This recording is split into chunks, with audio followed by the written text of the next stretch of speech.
when the Bible says that except our righteousness exceeds that of the scribes and the Pharisees, then we will in no wise make it in. I don't understand Jesus to be saying there that we've got to try to do more in terms of amount. In other words, if the Pharisees and so forth gave 10%, then if we understood that scripture to mean that we've got to do more that way, that means that we got to give 11%. But what he was talking about is that the Jews, the house of Israel, they oftentimes were doing things not from the heart. So for example, here's how our righteousness has to go beyond that of the Pharisees.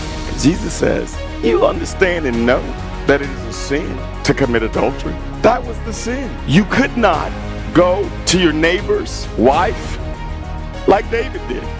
Couldn't do that. But then Jesus, in demonstrating how our righteousness had to exceed that of those Pharisees, said that not only can you not commit adultery through the physical act, but if you look at a woman to lust after her, you have committed adultery. Right. So do you see how that righteousness has to go beyond what the scribes and Pharisees did?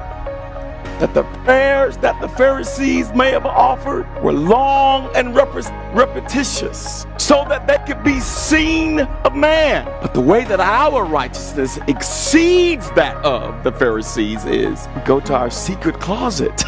When some would give alms or support to the poor, they would make great big pronouncements about what they have done. But in order for our righteousness to exceed that of the Pharisees, we have to be concerned about the motives for why we give in the first place.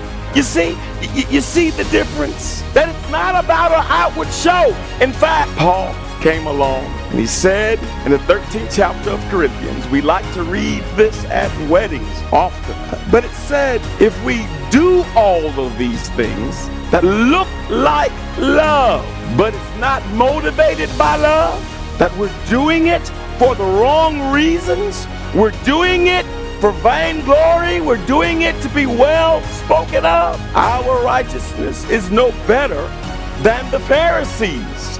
And Paul said, you're just like a cymbal or a horn making a lot of noise, full of sound and fury, but signifying nothing. But in order for our righteousness to go beyond the outward show, it has to be written in our hearts. Right. See, you may see some of our Jewish brothers and sisters, and my message to the Jewish brothers and sisters is the same as it is to everybody else. It's the same message that Jesus gave, that except we repent, we will all likewise perish.